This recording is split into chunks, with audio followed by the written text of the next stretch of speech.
Welcome back to Building Character, where we figure out how to play as your favorite fictional characters in Dungeons & Dragons. Join the Patreon to support the channel, follow me on Twitch to watch me stream, and like and subscribe for longer relationships next time you play. Maybe.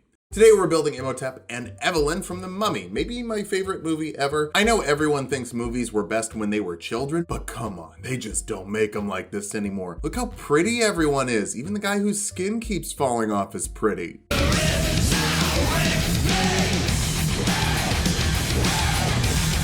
We'll start with Imhotep. The movie is named after him. First, we need to bring ourselves back to life with so much regeneration, we're effectively immortal. Next, we need to spread that decomposition. Just getting sick and making it everyone else's problem. Finally, let's bring other people back from the dead. Sometimes that's an army, sometimes that's a girlfriend. Can't spell necromantic without romantic. For stats, we'll be using the standard point array from the player's handbook. Roll for stats if you want, just keep your multi-classing minimums in mind. Wisdom will be number 1, that's the religion skill. Actually, not really, it's the religion's class skill. If you change anything in 1D&D, Wizards of the Coast, please make religion a wisdom skill. Constitution next. Your punishment for stealing your boss's girlfriend was to become immortal. Isn't that a promotion? Guess he also got covered in bugs. Probably a lateral move then. Strength after that, you can throw Brendan Fraser across the room. He's a pretty big guy. Follow that with intelligence. We're just gonna get the intelligence skills we need to use our proficiency bonus, so we'll be good at those. Dexterity after that, you tend to keep it pretty light. Egypt is warm this time of year. That's true no matter what time of year you watch this video. Well done, charisma though. You're a good liar and intimidating, but not all that persuasive. I guess, hey, can I kill you to resurrect my dead girlfriend is probably a pretty high DC. Imhotep died once, but also kind of didn't. Reborn, get +2 to one stat and +1 to another. Get your constitution and wisdom both to 16. Your deathless nature gives you resistance to poison damage, advantage on saving throws against being poisoned, and your death saving throws. With knowledge from a past life, you get a pool of d6s equal to your proficiency bonus. Just remember what it was like to be alive 1,000 years ago. Your ancestral legacy gives you 2 more skills, and you get 2 from your background. Don't really care where you get these from, but we need intimidation, athletics, history, and deception. The acolyte background would fit, but we can get those skills from our starting class. We're kicking things off as a priest, or a cleric rather, specifically of the death domain. I thought about using grave instead, but death get a few more summoned zombies, so we're going with that. Grab religion and arcana for your skills of choice. They'll make up for the lower intelligence than I'd like. You're proficient with martial weapons, and you get a free cantrip that deals necrotic damage from Reaper. We'll go for Chill Touch. It's a ranged spell attack that deals a d8 of necrotic damage, and you can target 2 creatures that are within 5 feet of each other to rot a couple people at once. They also don't get to heal until the start of your next turn. It's a really potent infection. Toll of the Dead can also target 2 people because of Reaper. That forces a wisdom saving throw on them. Failing that, they take a d8 of necrotic damage or a d12 if they're below their hit point total. Infection starts to spread faster. Let's wash our hands. How about that, gamers? I went to a tabletop convention and saw way too many dudes walk out of the bathroom without washing their hands. Really gross. Thaumaturgy lets you do a few flavorful things. I think the booming voice would be the most likely to get people chanting Imhotep in the streets. For first level spells, False Life is free from the death domain, giving you 1d4 plus 4 temporary HP for a little extra flesh for the heroes to carve through. Cure Wounds heals your real HP by 1d8 plus your wisdom modifier as an action for some more regeneration. And Inflict Wounds is a melee spell attack that deals 3d10 necrotic damage for a bit of decay in the palm of your hand. Honestly, until you eat enough people, your palm isn't the only part of your body with decay on it. Second level clerics get Channels of Divinity. All clerics can turn undead, forcing a wisdom saving throw on undead creatures, making them dash away with their action if they fail. Sometimes you just want a bit of me time, or should I say mummy time. Death clerics get Touch of Death for another option, letting you add an extra bit of necrotic damage to a melee attack equal to 5 plus double your cleric level. Inflict Wounds is a melee attack, so while you're great with weapons, you could use that for a little extra flesh rot. Third level clerics can learn second level spells. We're grabbing Aid here to give 3 creatures an extra 5 HP for up to 8 hours. This upcasts really well, giving you an extra 5 HP for every level above the second, should make you a meteor mummy. Fourth level clerics get another ability score improvement or feat. We'll just work on your wisdom right now to make you better with your mummy magic. Fifth level clerics can destroy undead of challenge rating 1/2 or lower when they turn undead. Use it if some comic relief character turns your skeletons against you. Speaking of skeletons, as a death domain cleric, you get Animate Dead, letting you raise a corpse or skeleton to serve you as a skeleton or zombie for the next 24 hours. You can cast this again to maintain control, and recasting this can affect up to 3 servants to slowly build up an army of undead. Your DM will love it when every round of combat has 12 skeletons under your control, trust me. Vampiric Touch lets you make a melee spell attack that deals 3d6 necrotic damage, and you get to heal half that amount for up to a minute. You can use your Touch of Death with this to add an extra 15 necrotic damage to one of those at this point, and just heal an extra 7 HP as well. Pretty great combo. I bet that's why it's on the list. If you just want to regenerate, Aura of Vitality will let you heal creatures or yourself within 10 feet of you, 2d6 as a bonus action every turn. Obviously, use it for yourself. Most of your assistants are pretty disposable.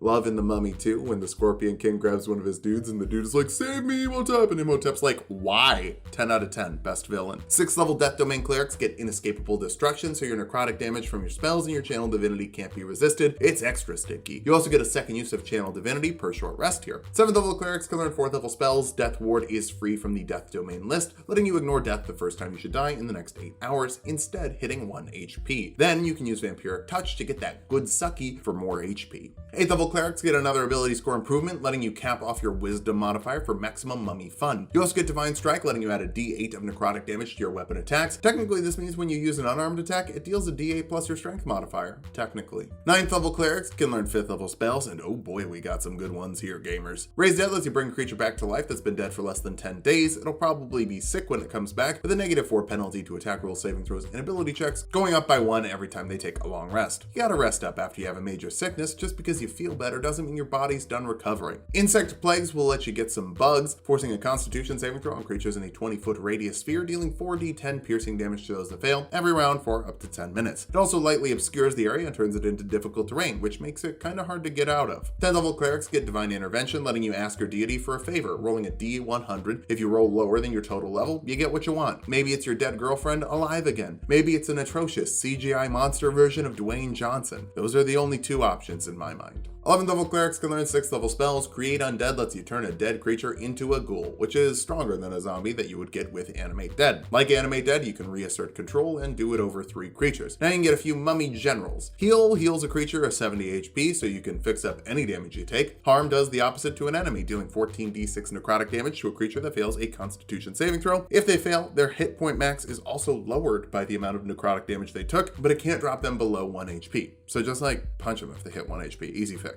12th level Clerics get another ability score improvement. Let's start working on our Constitution modifier so we have a bigger pool of HP to heal from. 13th level Clerics can learn 7th level spells. Regenerate instantly heals a creature 4d8 plus 15 and 1 HP every round for the next 8 hours. Even missing limbs come back. Now that's what I call a healing factor. Resurrection brings a creature back to life that's been dead for less than a century. How long ago was the Egyptian Empire? Let's just do a quick Google.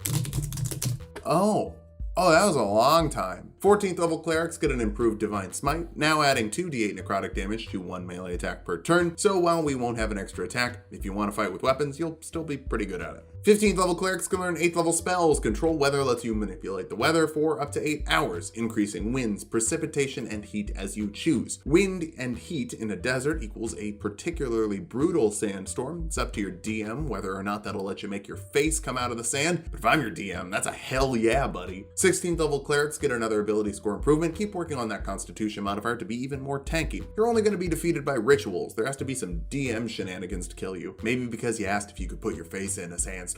17th level Clerics can learn 9th level spells. True Resurrection lets you bring a creature back to life straight up, even if there isn't a body. It just works, gamers. Sure, it's expensive, but just talk to a Noxuna Moon and ask her to pick up the checks the next few times you go out to dinner. It's 2022. You don't have to pay every time. It's a partnership. Since you probably only need to use this spell once, use your 9th level slot in the future for 40 more HP for yourself and your bride with the Aid spell upcasted to 9th level. That's a free tough feat for up to 3 party members. You also get Improved Reaper, letting you target 2 creatures within 5 feet of each other when you're using a necromancy spell of 5th level or lower. Maybe that's more damage from inflict wounds, but it could also help you make an army faster with Animate Dead. You'll have to just pull some corpses closer to each other. 18th level Clerics get a 3rd use of Channel of Divinity, which should be dealing an extra 41 damage. So if you're using Vampiric Touch to steal someone's life force, you automatically heal 20 HP with every use of this, plus the damage die you rolled. Brutal. 19th level Clerics get our last ability score improvement or feat. The Tough Feat will give you plus 2 HP for every level you have. That's 38 more HP now and 40 next level, so you're pretty much never gonna die, other than the first time and the second time. Our capstone is the 20th level of Cleric for Improved Divine Intervention. Once per week, you can make Divine Intervention automatically succeed. It's a little bit busted, but you're a big bad evil guy, so you should be a little busted. Now that we've hit level 20, let's figure out how viable this build is. First, you can't die with around 240 HP depending on how you rolled, 40 more HP from aid for you and 2 friends if you don't need to bring someone back to life that day, and a ton of healing options to heal that HP back up. You've also got the ability to raise an army of undead to fight for you. They might only do a d6 of damage every turn, but if you get a bunch of them, they're a pain that heroes have to deal with. Finally, bringing people back to life is pretty great. It might be expensive, but it's not like you're going anywhere. You've got time. Also, once per week, you can just say, hey God, I want someone back to life, and it'll work. For weaknesses, while you ignore resistance to necrotic damage, some creatures are fully immune and you don't have a lot of damage to hit them with. You're also lacking charisma, so banishment could be a problem. Finally, while your HP is great, your dexterity is low, meaning your armor and saving throws against fireballs will be bad. But that shouldn't be a problem, as long as nobody knows what your weaknesses are. For that, they'd have to be some sort of reincarnation of someone you knew in your past life, or even more unrealistically, a librarian.